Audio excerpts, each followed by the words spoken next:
And I congratulate every one of us for being part of this year's Men's Diocesan Conference. Considering the nature of things in our country, any day that we have an opportunity to experience is a very big gift from God. So we appreciate God for making it possible for us to gather here. Praise the Lord. As I don't know whether I have to stand a little by the side so that I don't. So this afternoon we will be discussing diseases of the prostate. Prostate is one very topic of public health importance, especially to those of us that are men. So please, I'll try as much as possible to speak in the language that everyone here will understand. But if there are areas of this study, though, areas that are not so clear, by the time we finish the discussion, I believe we will have opportunities to ask some questions and then to get more clarification on those areas. Praise the Lord.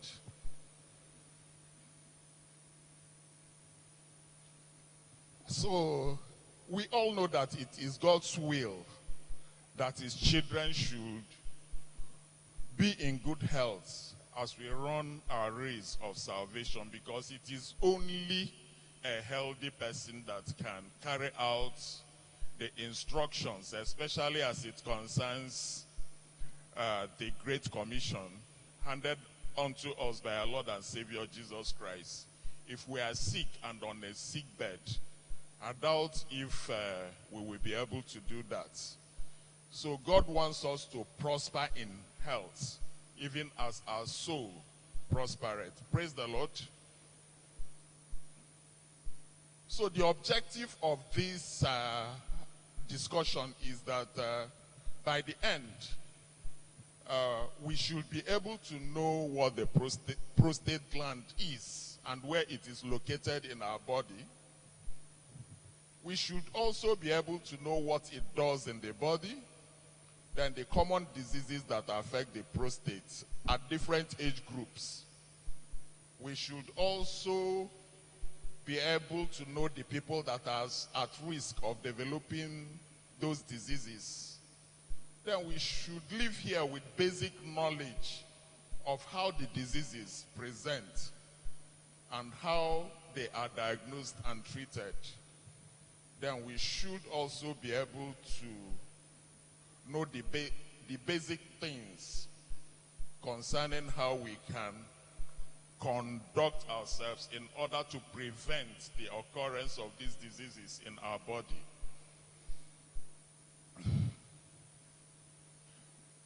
So, as an introduction, we just want to talk about the location of the prostate in the male body. Now, this is a pictorial depiction of the entire urinary system. That is all the organs that are involved in the production and excretion of urine in the body of a man. The kidney produces the urine.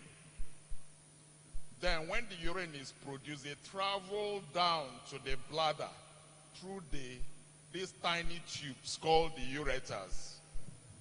So the bladder is the storage organ for urine. Then when the bladder is full, the bladder contracts and then empties itself through another small tube called the urethra. So that is the process of making and excreting urine. So diseases of the prostate will definitely affect any of these organs involved in the production of urine, the transportation of urine, the storage of urine, and then the excretion. So that is why the prostate is a very important organ. You can see where it is located, just at the base of the urinary bladder. This is the bladder, the organ that stores the urine. So the prostate is located just under it, and it surrounds this tiny tube called the urethra that carries the urine out of our body when we want to urinate.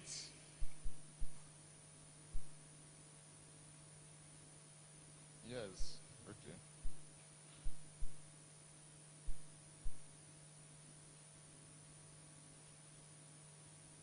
So I think we dealt with that. So now, for this class, for the ease of understanding of some of the things we will talk about going forward, I just want to make some clarification. Now, the prostate, you can see this is a larger picture. The prostate has different parts. Now, for this discussion, I just want to say that the prostate has an inner part, okay, and an outer part. Okay, so these are some diseases of the prostate are common based on the part of the prostate.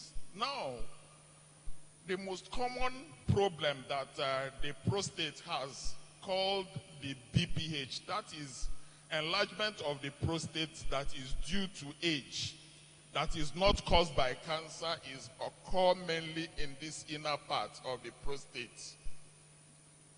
While the cancer of the prostate, which will form the bulk of our discussion this evening, occurs on the outer part.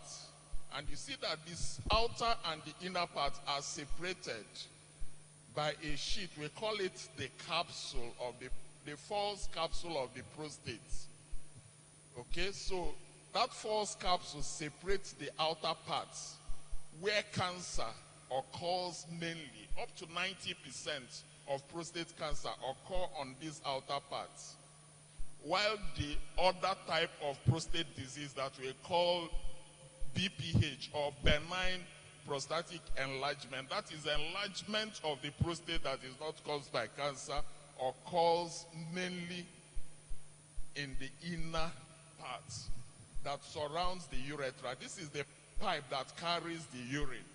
So we find out that when this inner part enlarges, it compresses this urethra. And that compression is responsible for most of the symptoms that we feel when the prostate is enlarged. And then most of the complication that also result from that enlargement is because of the compression of this pipe called the urethra.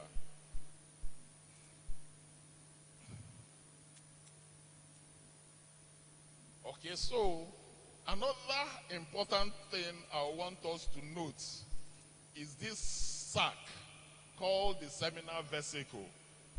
Now, sperm is stored in this seminal vesicle. So that is the organ that stores the sperm until a man ejaculates. If a man releases the sperm, it passes through this tube into the urethra. The same pipe that carries urine also carries this semen that a man secretes when he ejaculates through this ejaculatory duct. And you see that this ejaculatory duct passes through the prostate in order to empty. Okay, so that is why some diseases of the prostate will also cause problem with sperm ejaculation. So we will come to that. So I'm making this background so that when we start talking about certain things, it will be easy for us to understand.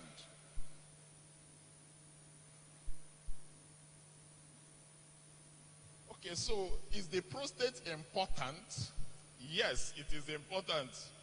God does not do anything haphazardly. If God gave man prostate, definitely that prostate is important. Okay? So the prostate is very important, especially when it comes to procreation.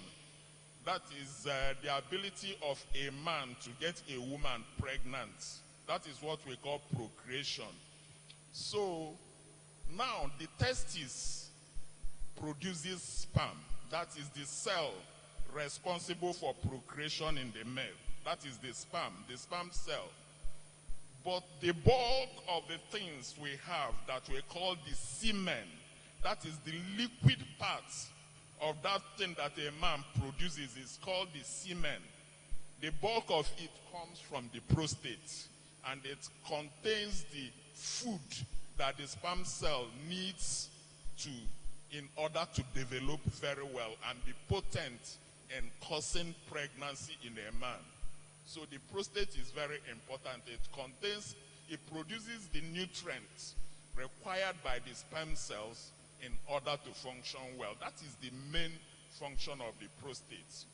Now, the prostate is also important in the virtue of its location, where it is located in our body. Now, remember, the ureter carries urine, and it also carries sperm. So there's a communication. Okay, so when a man produces sperm, that sperm is expected to come out. So for that sperm to come out very well, the door to the bladder has to be closed, isn't it?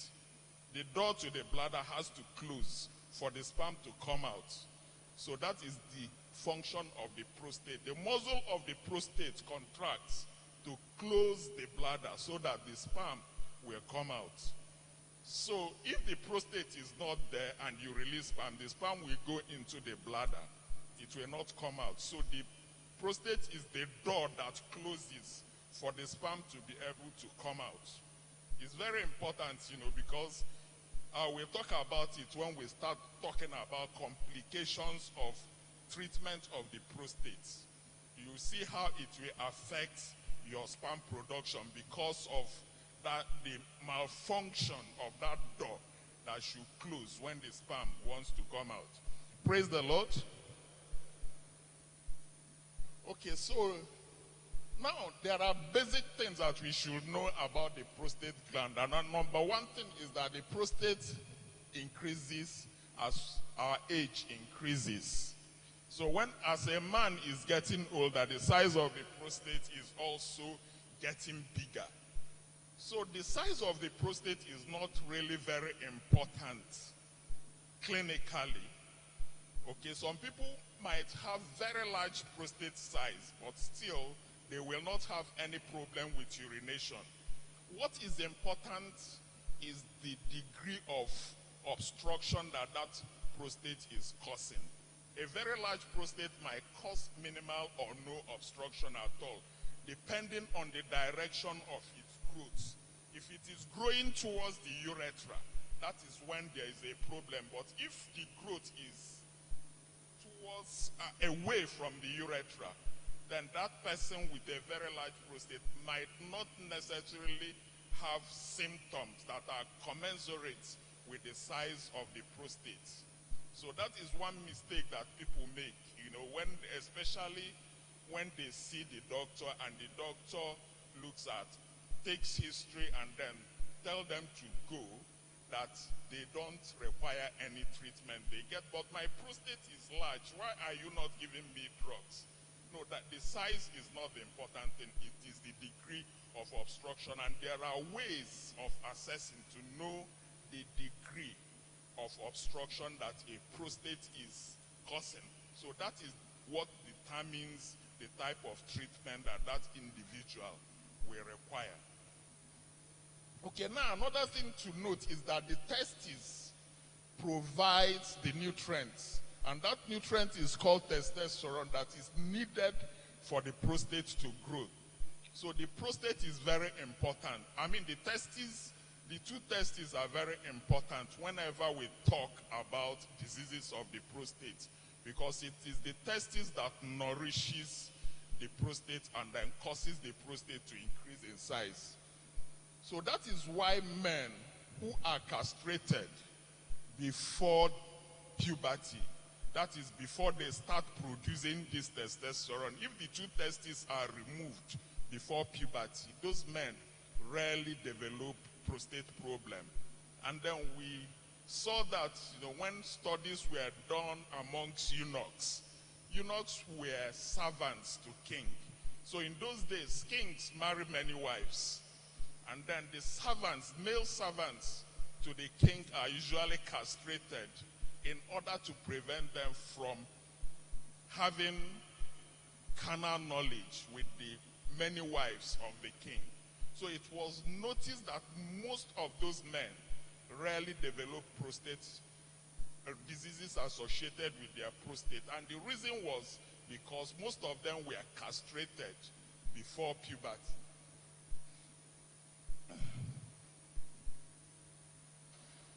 Sorry. Is there anything?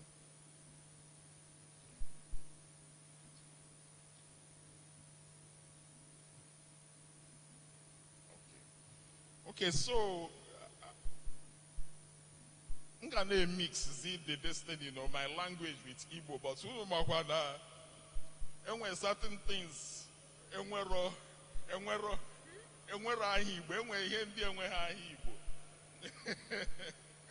okay, so here in Bona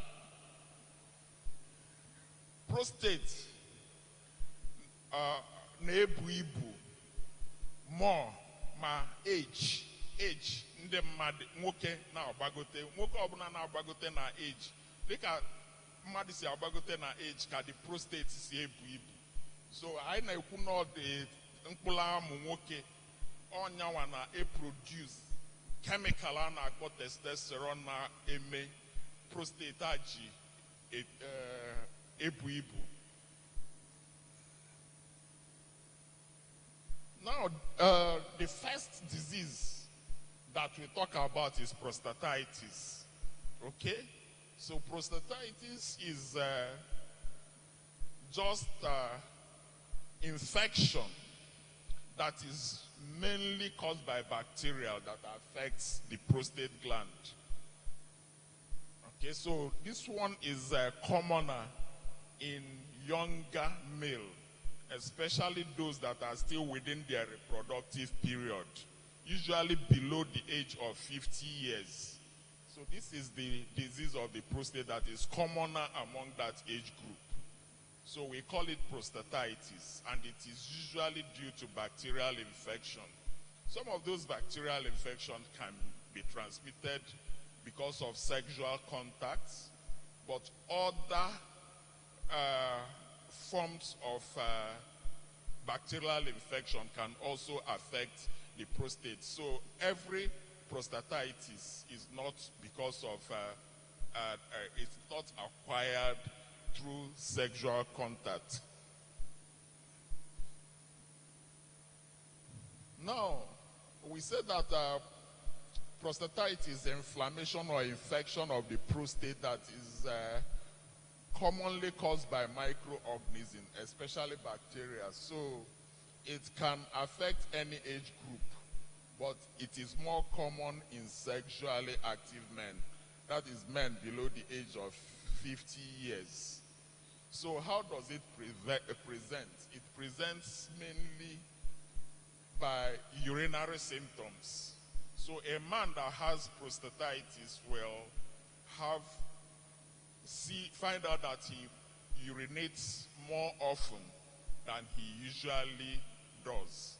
So frequent urination. So when you have prostatitis, in Kabo, nje na cause here. So the common symptoms when the person or even during the day, within a space of 30 minutes, which is unusual. Okay, so another thing, but that the person agara enweziki each day mele. Obo na mele parania. Utu aisi no leba. Most of us are mele pa ya nweki winded. Until I mess I maybe before I ganyu. But onye we prostatitis agara emenwunka. Oga aga immediately or onyoya na rare. Then onye nwekwe prostatitis ga chọpụta na ọ na-anyụ amịlị, ọ ga na-afụ ofu because ọ infection, ọ na-afụ ofu. So onye a na-anyụ amịlị, ọ ga na-achị ọkụ, na-afụ ofu. Na-emekwa onye ahụ ọ dịka ọ ga-agakwu toilet at the same time amili na akpia. So onye obuna na-enwe such symptoms. Then the symptoms is due to the infection. Onye ga-enwe arụ ọkụ. Ọ na-eme ka onye nwe malaria. Ọ ga-enwe arụ ọkụ. The person ọ bụrụ na ọ dị very severe self, o nwere ike ime onye ahụ ọgbọ agbọ. Okay, so many things, you know. So most of the symptoms prostatitis na cause but symptoms onye nwere infection na-enwe. So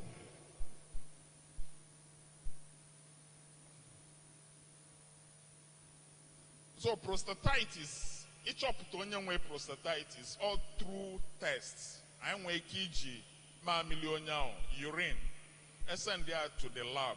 Enyocha ya na lab, achọpụta na onye ahụ nwere infection, chọpụta nje na cause the infection. Enwekwala ike, enwe another type of test anyị na-eme. Anyị nwere ike itinye onye ahụ aka n'ike, massage ya the prostate, then onye ahụ anyụta amili, anyị na-akpọ ya prostatic secretion. Enwekwa nke a mee the test. Enwere ike ịchọpụta nje ahụ n'ime amili. So those are the two tests eji achọpụta ya.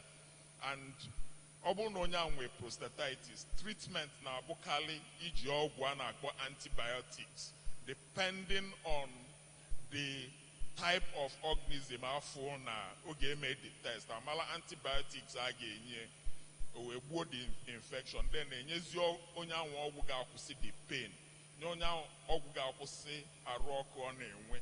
So that is mainly ụzọ esi treat prostatitis. But enwe ndị nke fa na-esi ike too much from abụ na the prostate. So onye ahụ nwe abụ na the prostate, anyị nwere ike iji ultrasound chọpụta ebe the abụ dị, then well needle suck or the abụ, drain or the abụ apụta, then the symptoms will subside. So to nke esi agwọ prostatitis. Then nke a na-akpọ BPH. BPH meaning benign prostatic hyperplasia. That is enlargement of the prostate or bro cancer na cause. So aisna if na cause kali.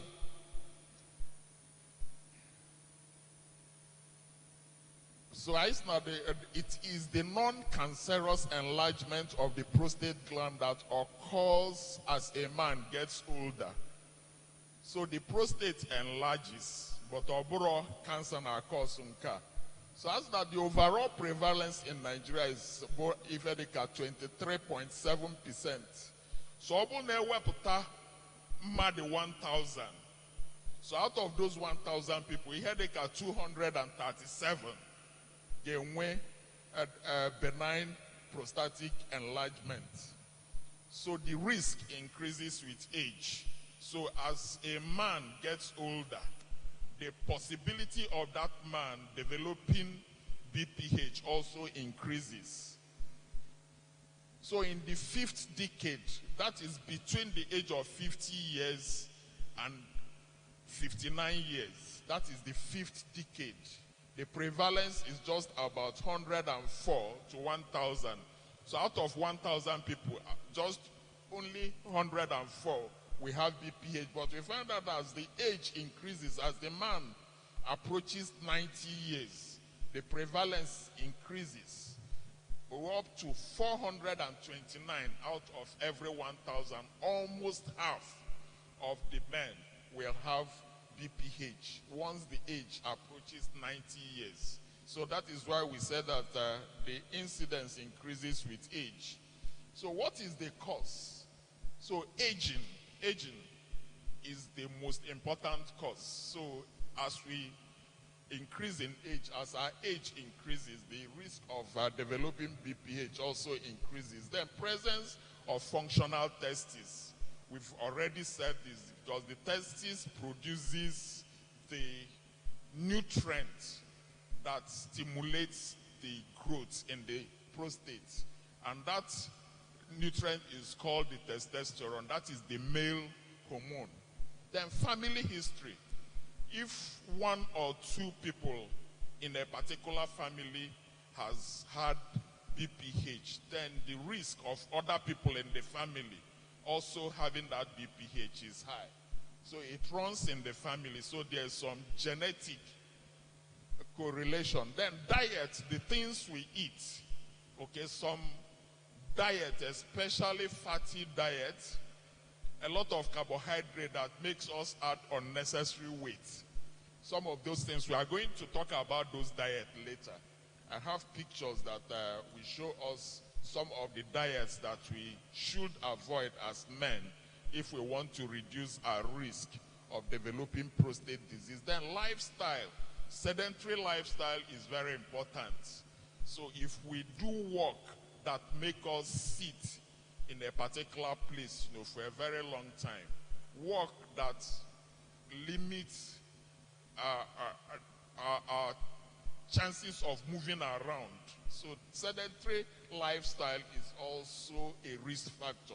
Then obesity, adding excessive weight, okay, because fat cells, they produce chemicals that mimic the action of that testosterone we talked about. Those chemicals from fat cells, they mimic the function of testosterone that we talk about. So it makes very fat people have more risk of developing prostate problem more than people that are slim. Okay, what are the symptoms of BPH? Okay, so BPH we present with mainly with urinary symptoms because of the obstruction of that pipe we talked about called the urethra. So the man that has an enlarged prostate will find himself urinating more often than normal. Okay, so we call it frequency or frequent urination. And then the reason for this is that the prostate, because of the obstruction from the prostate, the bladder does not empty completely. So if the bladder frequently at night, so the person that has an enlarged prostate also finds himself waking up nocturia. Then inability to postpone urination. So the person has to go immediately or he will wet himself. Then involuntary leakage of urine, we call this incontinence. Okay. So delay in starting urination. At times the person gets to the toilet and then has to wait for some seconds, 10 seconds, 20 seconds before the urine starts coming. And that is because the bladder is having difficulty pushing urine past the obstructed urethra caused by the prostate. So that is what causes that delay.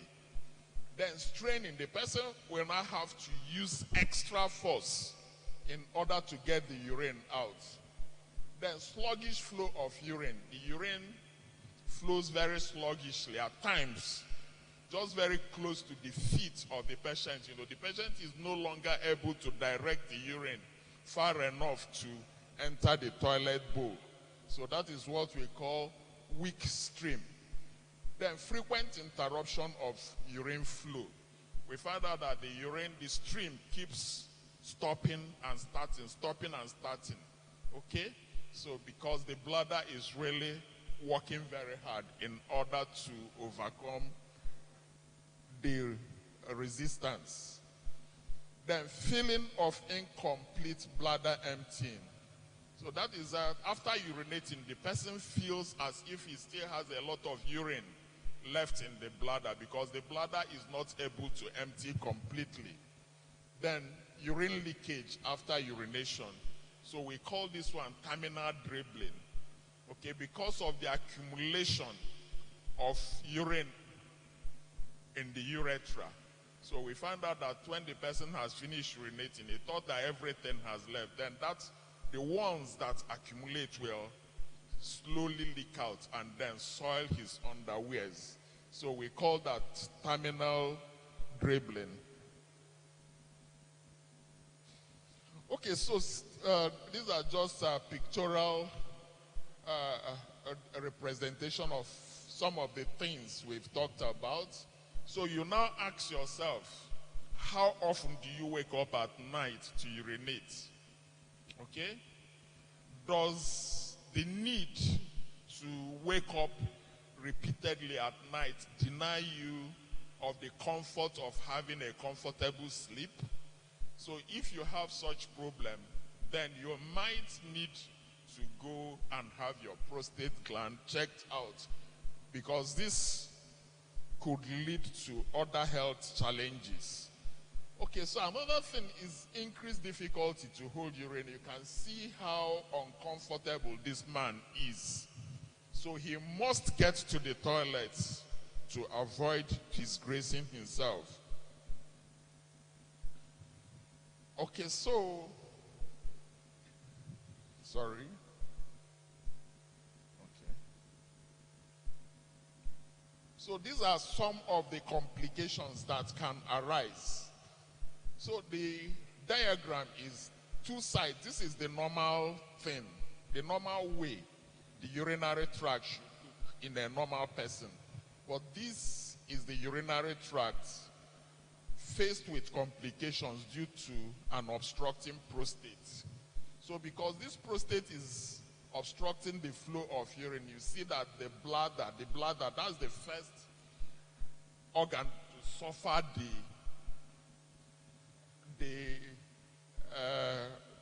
the blow from an obstructing prostate. You can see how thick the bladder wall becomes, okay, and how rough the inside of the bladder has become compared with the normal side, okay, and that is because the bladder is working excessively in order to push urine past the obstructed prostate. So the bladder is doing a lot of work. So because of that, the muscle of the bladder continues to get bigger and bigger. We call it hypertrophy. So the bladder wall is thicker than it should be. Then the ureter, the pipe that carries urine from you can see the normal ureter, but because of back pressure, excessive back pressure on the ureter, it becomes very distended and tortuous. Okay? So that is how it affects the ureter. And then the kidney itself starts swelling because of excessive pressure on it. And ultimately, if this condition is not checked, it eventually damages the kidney. And then the person has a kidney failure. So that is what we usually try to prevent, because that is the final blow on that person. It damages the person's kidney beyond repair. Okay, so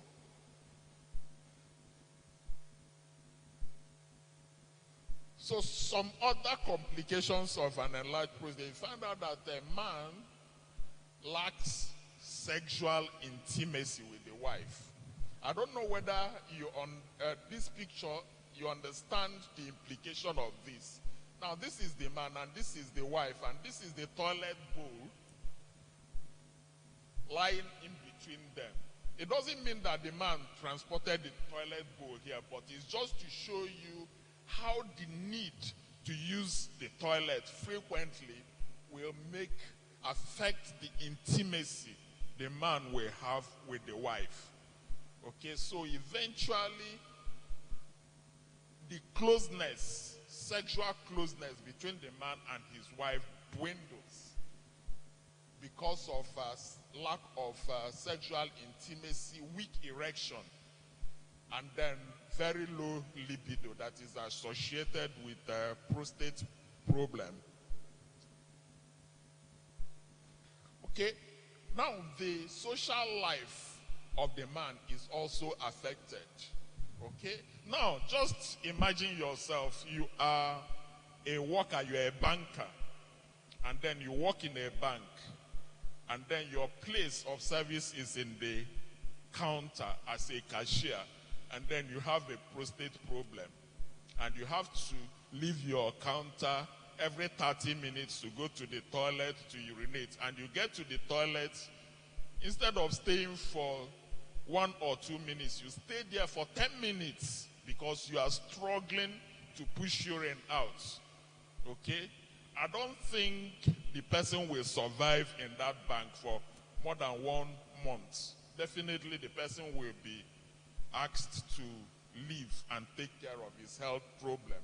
So prostate problem can really destroy the social function of most people. You find out that the person is now confined to the home, is unable to go for meeting, is unable to go to the church, is unable to attend any function, where people will gather.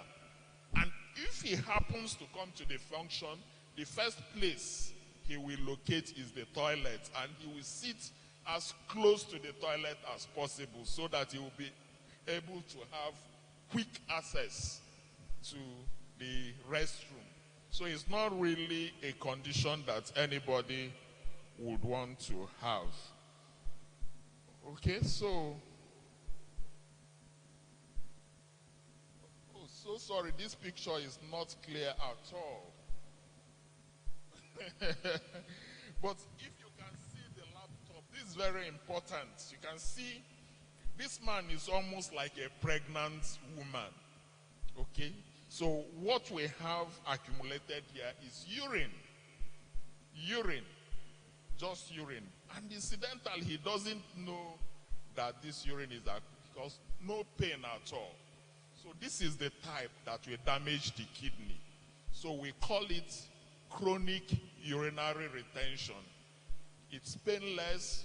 The person might just think that the tummy is getting bigger and bigger without knowing that urine is increasingly accumulating in his bladder, and the bladder keeps getting larger and larger and larger. And then before you know it, the kidney, the legs start swelling, the face starts bloating, and then he now goes to the hospital and they tell him that there is a prostate problem that has damaged the kidney. So we call that obstructive nephropathy. That is kidney damage because of obstruction due to the prostate. Okay, so this one is another very common problem. You find a man that keeps having hernia. We know what hernia is. Swelling around the groin is hernia. You go for hernia operation, they treat it. After 3 months, it will appear again. Now, because of prostatic obstruction, okay, as the person keeps forcing urine, the muscles around the lower abdomen keeps getting weaker and weaker, and after some time they give way, and then things that are supposed to be in the abdomen will start protruding through those spaces created by defects in the muscles. So that is why the person keeps having, we call it recurrent hernias. So this other one, frequent accumulation of fluid in the scrotum. Now scrotum, if I okay, if I ibi, as na ibi dalmade, or if I in the bekebo hydrocele. Now because of frequent infection of the testes, fluid keeps accumulating in the scrotum. So so the person can wear that from time to time. Some of them will get so big that the man is no longer able to walk straight. He walks with his legs spread. And the funny thing is that because of the way we reason as men, so many people will hide it until it becomes unbearable. That is when they will now go to the hospital for it.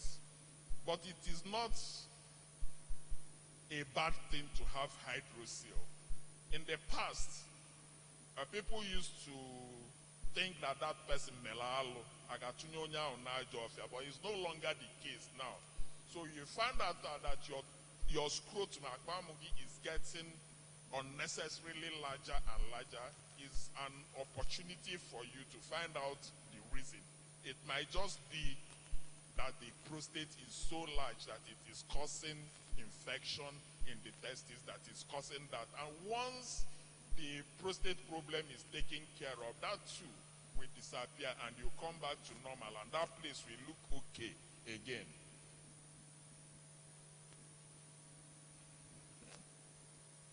So some other complications, frequent infection, we've talked about that. The formation of stones in the urinary system. Now, because of the sluggish flow of urine and then retention of urine in every part of the urinary tract, the things that are supposed to flow out with the urine will be retained, and before you know it, they will start coming together, gumming to each other, and they will form stone. Okay, so when we say that somebody has stone in the urinary tract, it doesn't mean that some people use juju to transport stone. Those stones are formed from the things that are supposed to be excreted, but because the excretion is not adequate, they'll start coming together. Before you know it, they form very big stones in the urinary system, that can damage any parts of that urinary system. So what do we do? Now, the diagnosis of BPH is very simple. One very simple thing we do is called digital rectal examination. Just with the finger in the rectum, we feel the size of the prostate and then know whether that prostate is normal or enlarged. So a simple thing is done in the clinic. So digital rectal examination. Then after that, there are some blood tests and then imaging tests, x-rays, ultrasound that we do to confirm it and then to rule out some of the other things that can mimic. There are other diseases that can mimic the symptoms of prostate. So we do some of these tests in order to be sure that we are not dealing with some other condition that might mimic prostate enlargement. Okay, so some of the things that we need to exclude, we've talked about.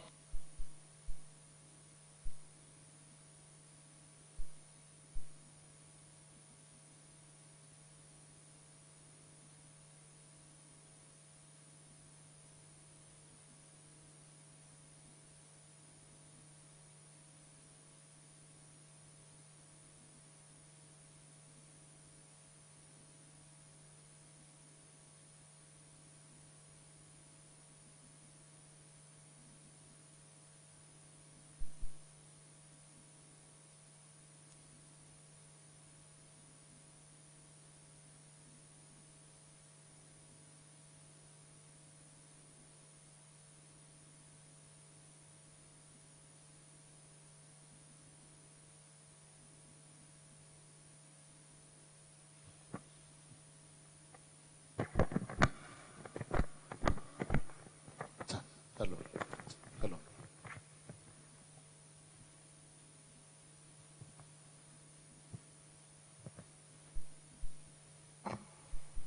Praise the Lord. So some of the things we want to rule out, we've already talked about prostatitis, the infection, the prostate problem, the one that is caused by infection. Then prostate cancer, we will still talk about cancer. Then urethral stricture. Urethral stricture is just obstruction of that pipe that carries the urine that is not caused by the prostate. Other things can cause that urethra to be obstructed. Okay? So somebody that had urethral infection, most commonly, the one we call gonorrhea, okay, is inflammation of the urethra. We call it gonorrhea that people get through sexual contact. If it is not properly treated, it can cause obstruction of the urethra. And the truth is that occurs years, 10 years, 15 years, 20 years after that primary infection. The person might not even remember he had it when the stricture will now occur and then block that urethra, and the person is no longer able to urinate. That one is called urethral stricture. Then some form of injuries, maybe during playing football or kick or accident, can cause injury to the urethra. So that will now heal and then cause obstruction of that urethra. And then that is also urethral stricture. So we do some tests to be sure that the cause is not from urethral stricture. Then diabetes. Diabetes can present exactly the way prostate problem presents. The only thing is that when you check the person, you find out that the prostate might be normal. So that is why when people come with prostate problem, we also want to check whether that person has diabetes before you start your treatment. Okay, then tuberculosis of the urinary, we are in Africa. Some people will have TB, tuberculosis, not the type that causes cough and chest pain and then coughing out of blood. Some people have that tuberculosis in the urinary tract. So it can also mimic the symptoms of prostate without knowing. So we also do some tests to be sure that we are not dealing with tuberculosis. Now, why catheters? Why catheters? So many men, they run away from going to the hospital when they have symptoms of prostate because you ask them, they will say that already it's near catheter. No, everybody with prostate can it the catheter. So we use some time to educate us on the people that will benefit from catheter. It's not everybody. Okay? So anybody with prostate problem, achopotal na the kidney, the two kidneys are in danger of permanent damage. That person will benefit from catheter temporarily until that prostate problem is sorted out. And the reason for that catheter is to protect the kidney, because most often kidney damage is irreversible. But if you can put in a catheter in order to reduce the pressure on the kidney, it will help save the kidney while you now take time to take care of the prostate. So that by the time you finish treating the prostate, the person will still have healthy kidneys. So when a patient comes to the hospital and then we find out that the pressure from prostatic obstruction has started affecting the kidney, in order to protect that kidney, we need to put in a catheter. The essence of that catheter is to protect the kidney. So if you are offered catheterization, it is not because the doctor hates you. It's simply because he wants to protect the kidneys so that you will not suffer the pain of kidney failure, because the treatment of kidney failure can be frustrating both to the patient and even to the doctors. Most often, there is no option than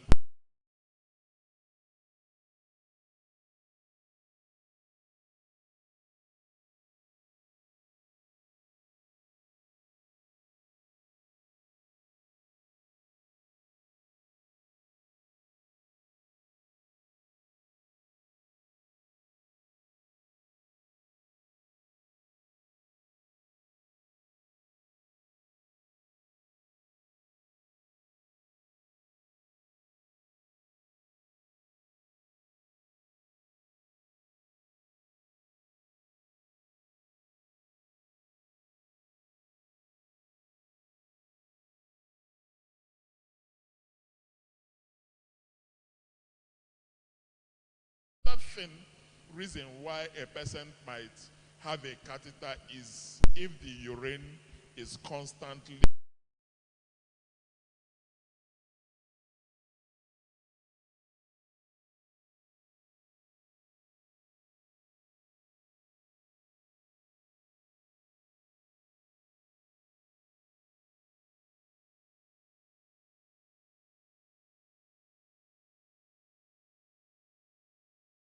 cause obstruction. Okay, so for such people, they might also need catheter temporarily until the issue is sorted out. Okay, so those are some of the reasons why we might choose to put a catheter for the person temporarily. This catheter is always temporary. There are times when that catheter cannot even go in again through the urethra.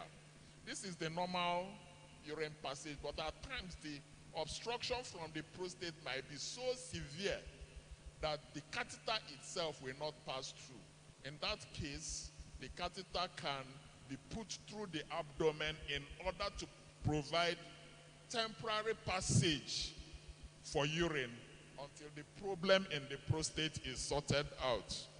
So that one is called suprapubic catheterization. Then drug treatment. Now, drugs can be used to treat enlarged prostates. There are some drugs that are given, first of all, to relax that muscle, to enable the person pass urine temporarily, or to cause some degree of shrinkage of the prostate. But I'll say at this point, that drug treatment does not remove the prostate. There's no amount of drug that you will take that will cause the prostate to disappear. It will still be there, but it will manage the symptoms to enable the person urinate well for some time until that person is able to get a more permanent treatment. But for some people, those with symptoms that are not very severe, drug treatment alone might be enough, okay? But if the symptoms are so severe, drugs might not be very, very effective in managing the symptoms. With time, the response to the drug might not be so effective again that the person will now be advised to go up to the next level of treatment.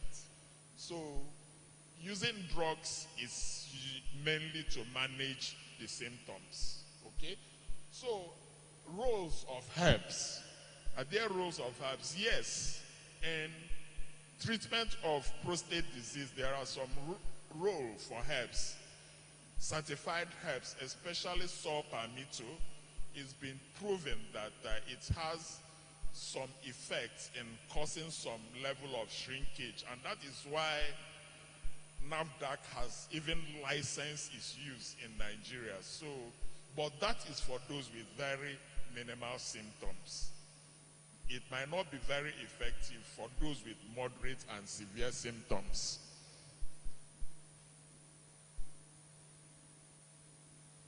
Okay, so surgery. Surgery is the mainstay for the treatment of prostate with very severe symptoms. Those with severe symptoms and those that have developed complications, especially when you have urine that constantly mixes with blood, those that have gone to the point of retention, urinary retention, no longer able to pass urine at all, those that their kidneys have suffered some impairment because of the obstructed prostate, and then those that keep having recurrent infection. So if you have prostate and then one or two of these complications are noted,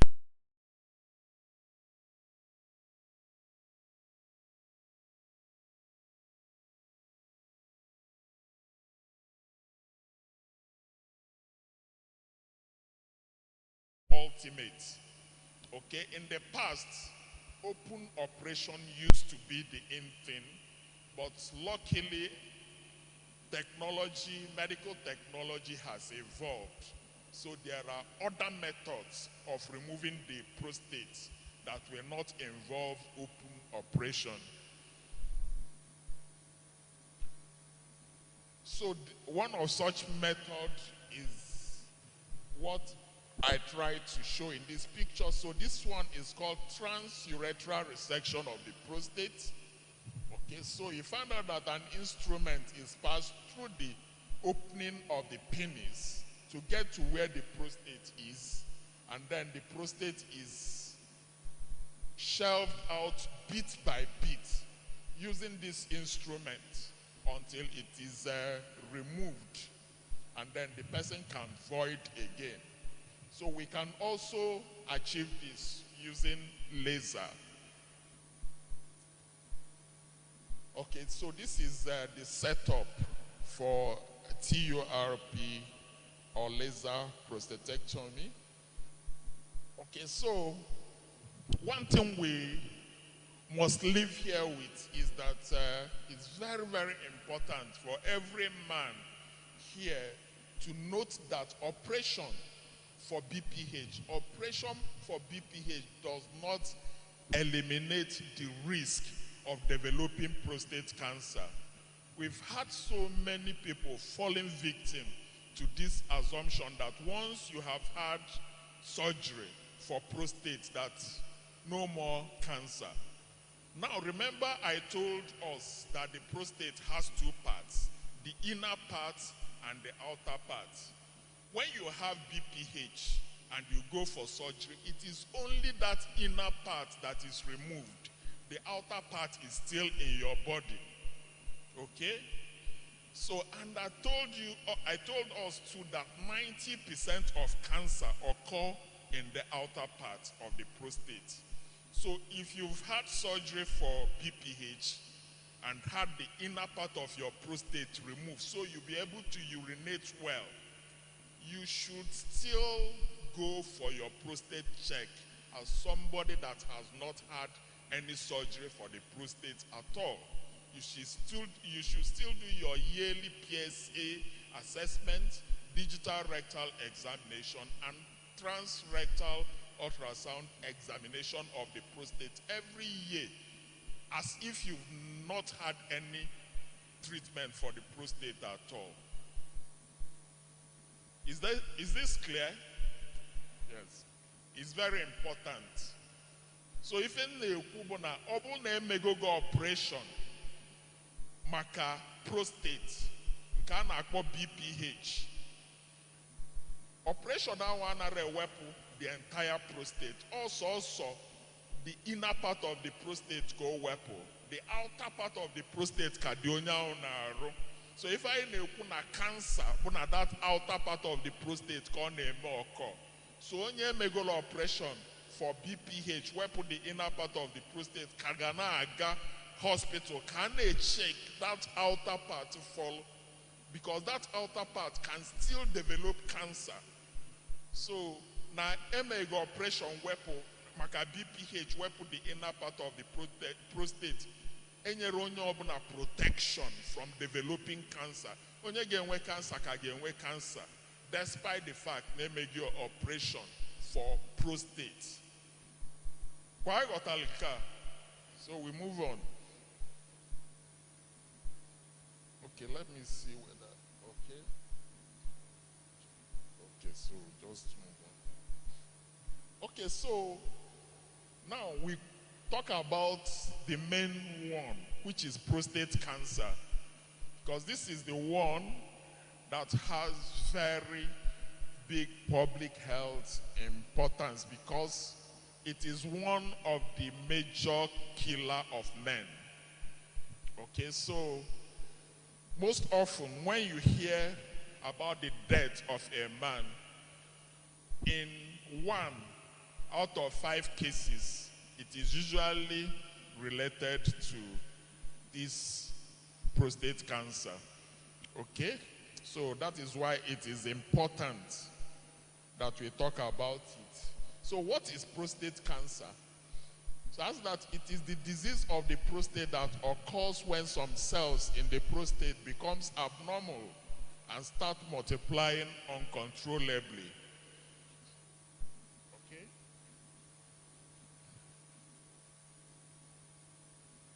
Okay, so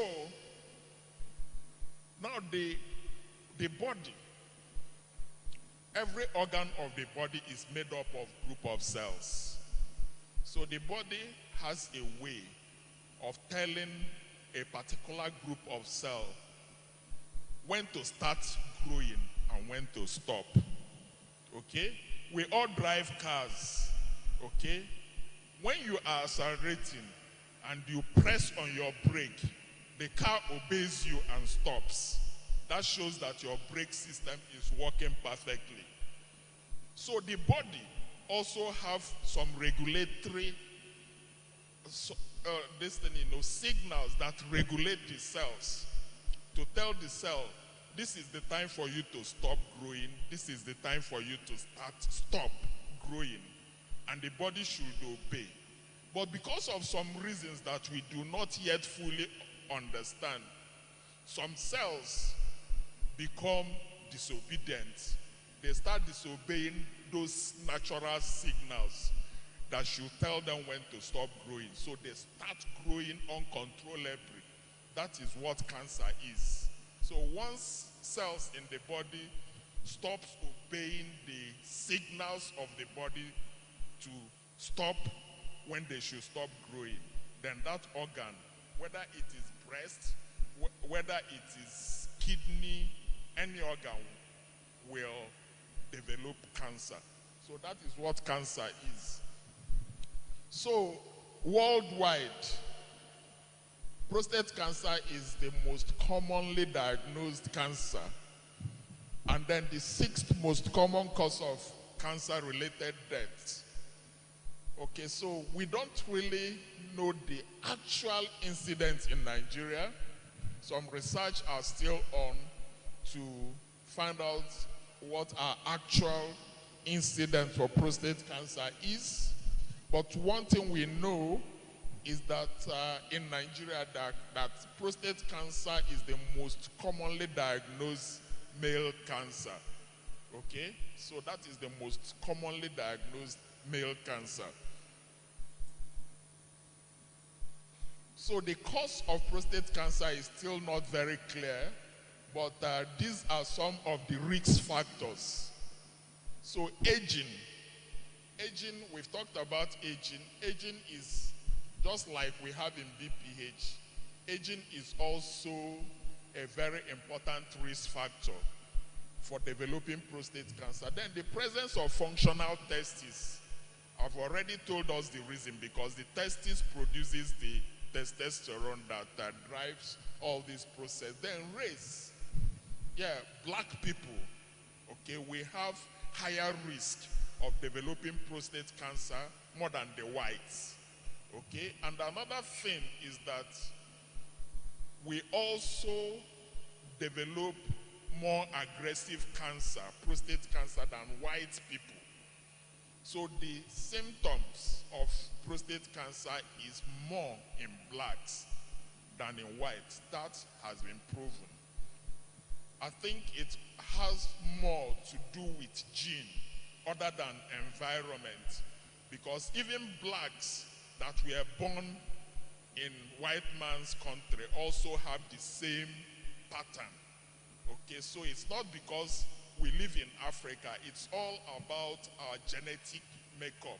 That is why we have higher risk, and then when we develop the cancer is also more aggressive than that of the white man.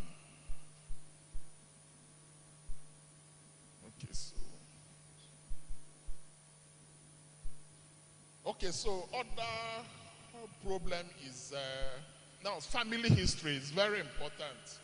So if we have in our family members of the family that have developed prostate cancer or breast cancer in women in our family, then that person has a higher risk of developing.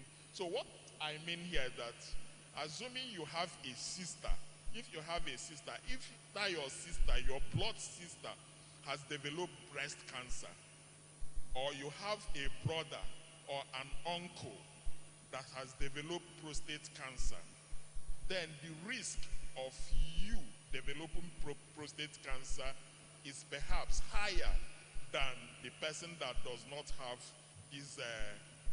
this thing, close relations, developing these problems in their family. So that is what we mean by that. Then diet is also very important.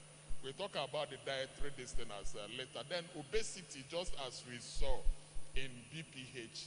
Then exposure to radiations, different types of radiations, is a risk factor because these radiations causes changes in the body cell that now makes those cells to start disobeying the normal signals that tells them when to stop growing. So that is why exposure to radiation is there. Then chronic prostatitis. We talked about prostatitis, but when somebody keeps having recurrent infection of the prostate all the time, it also causes damage in the cells of those prostate that will now make the prostate start moving towards the direction of cancer development.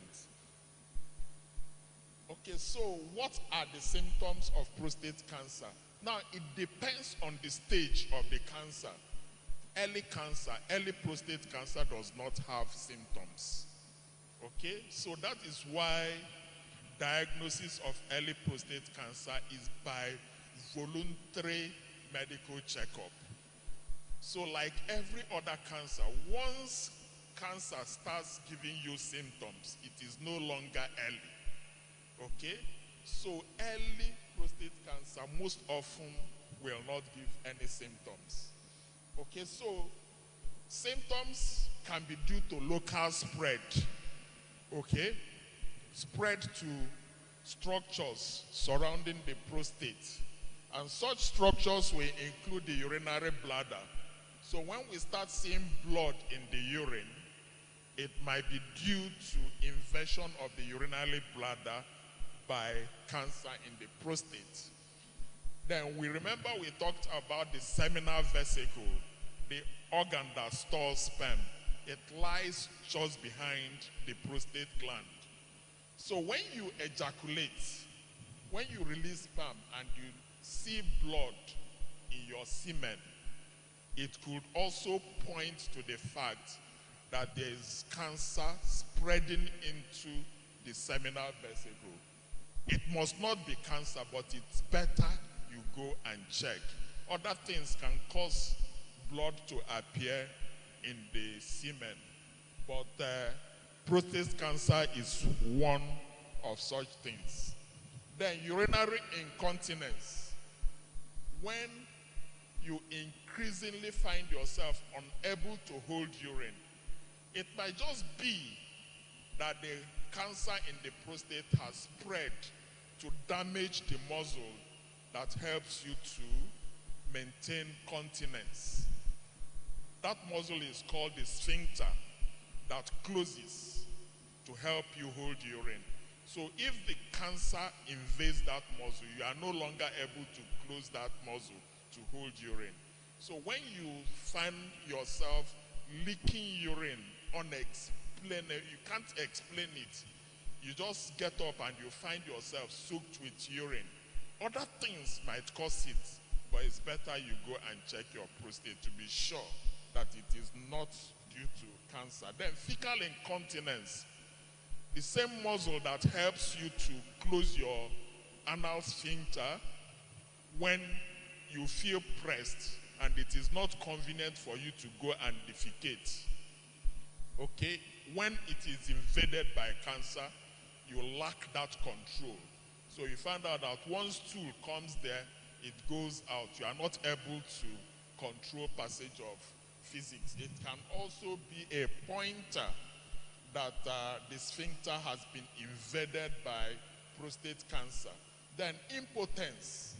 Impotence, that is one of the major symptoms of prostate cancer. You find out that you are no longer able to achieve good erection, and then even when the erection comes, you are not able to maintain it. It could also be symptoms, that something is wrong with the prostate. Okay, so distance, so those are the symptoms of local spread. Then when you have distant spread, that is spread to far away organs. Okay, so we have bone pain. When there is spread to the bone, especially the long bones of the body, that is we usually tell people that cancer, they have likeness for bone. That is the first place they want to go to. Okay, before they start attacking other organs, they like bones.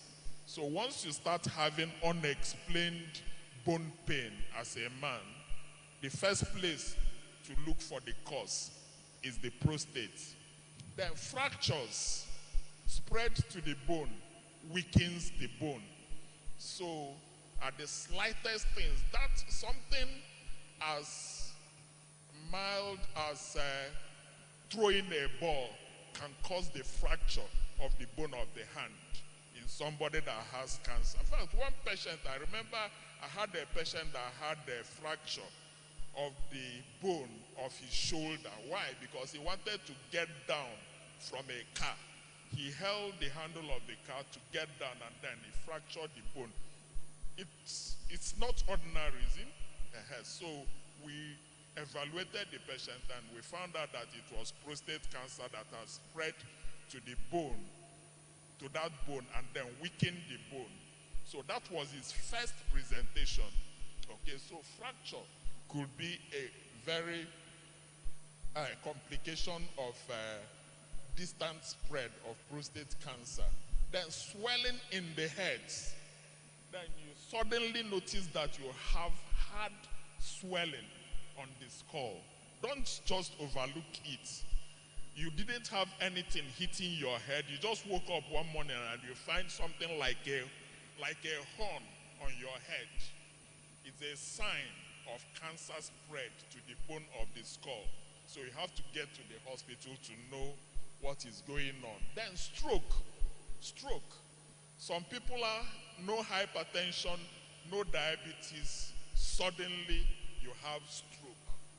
That might be due to cancer spread to the brain.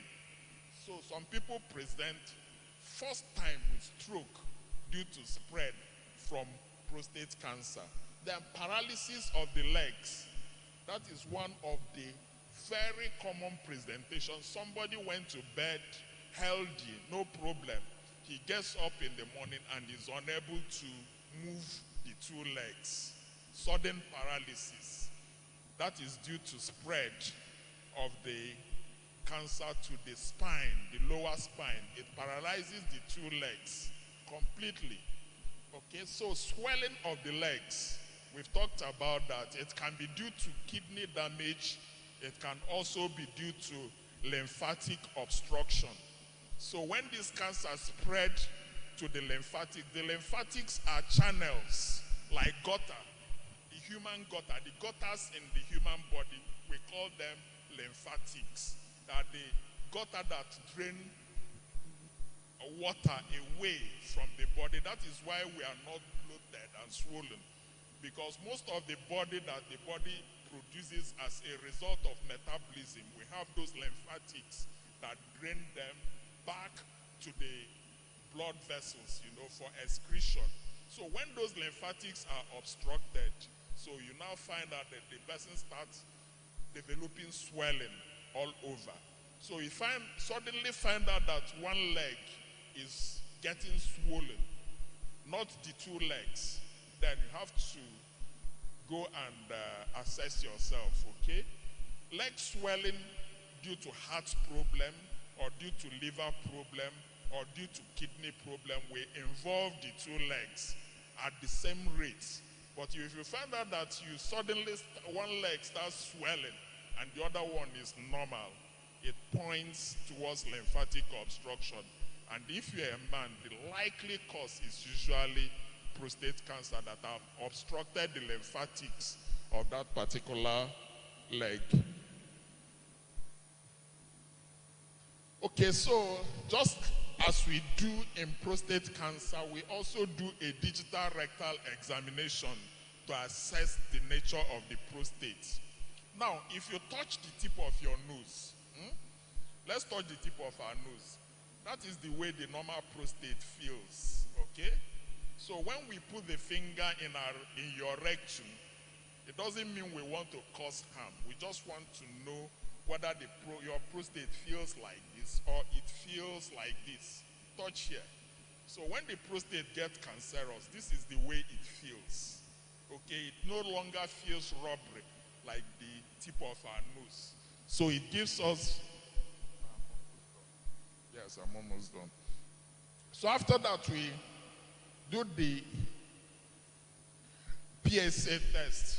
Now, PSA means prostate-specific antigen. It's done with the blood, okay? It's done with the blood.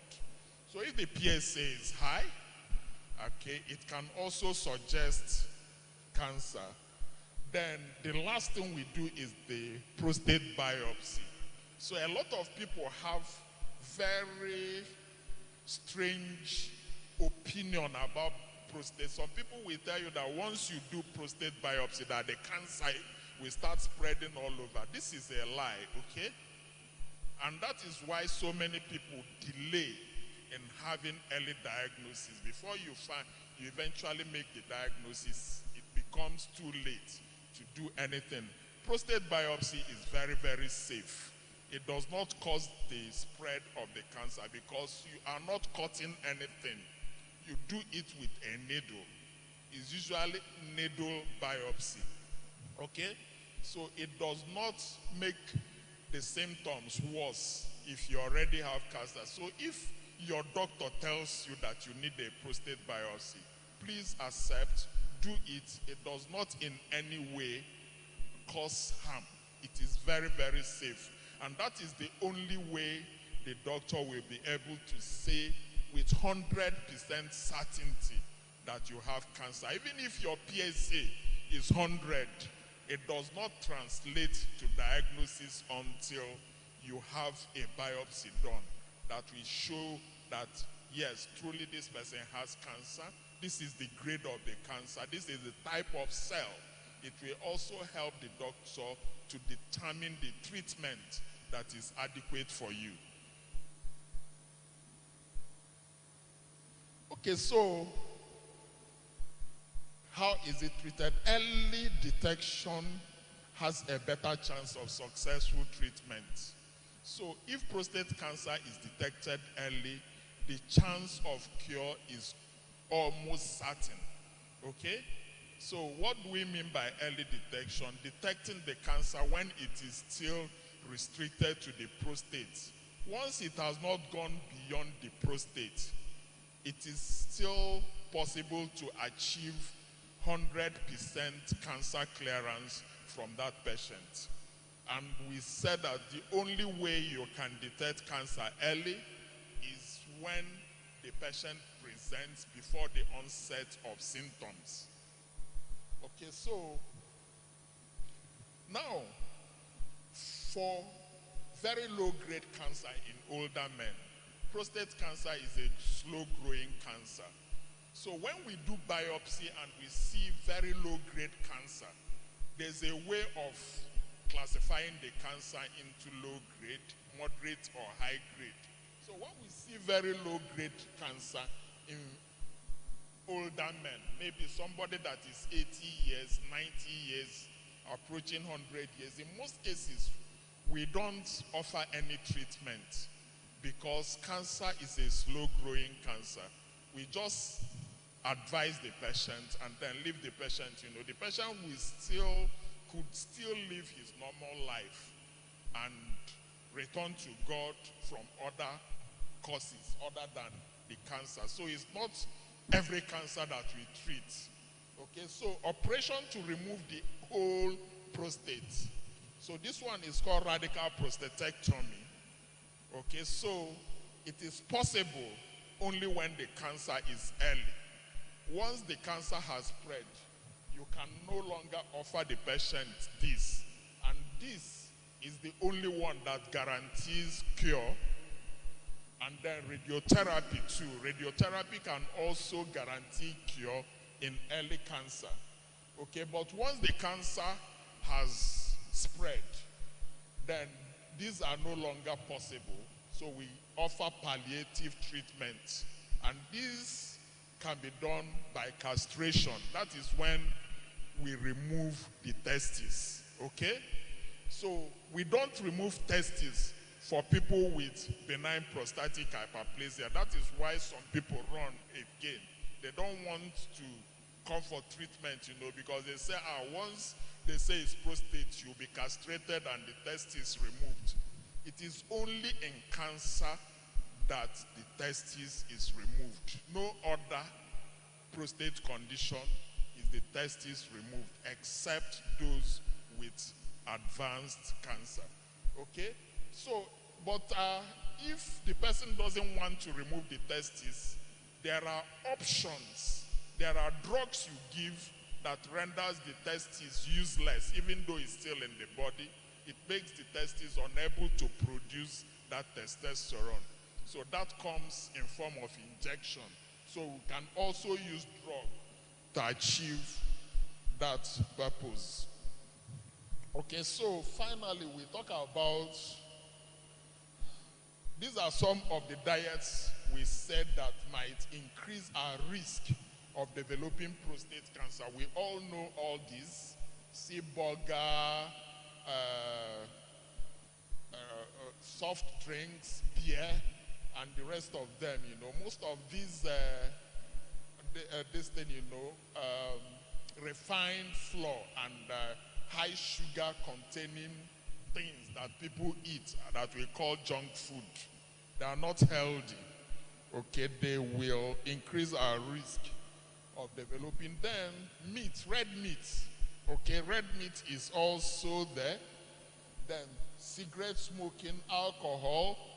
So these are things we need to avoid if we must have a healthy prostate. So these are the healthy things. Diet that have been proven to be necessary for healthy prostate.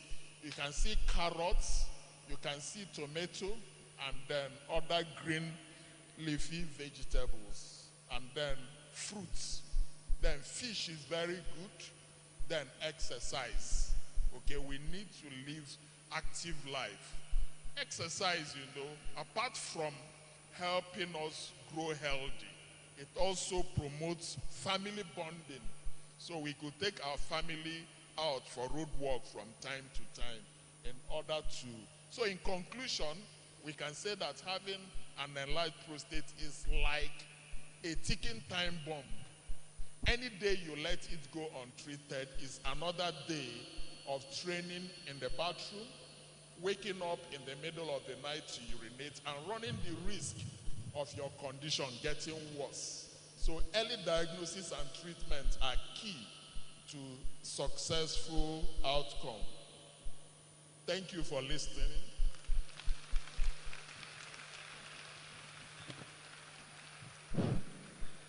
Because I'm so sorry, Mr. President and the House. We've taken more time than we were allotted. Please, we are very sorry. We'll take some comments and questions. I know we will be having many.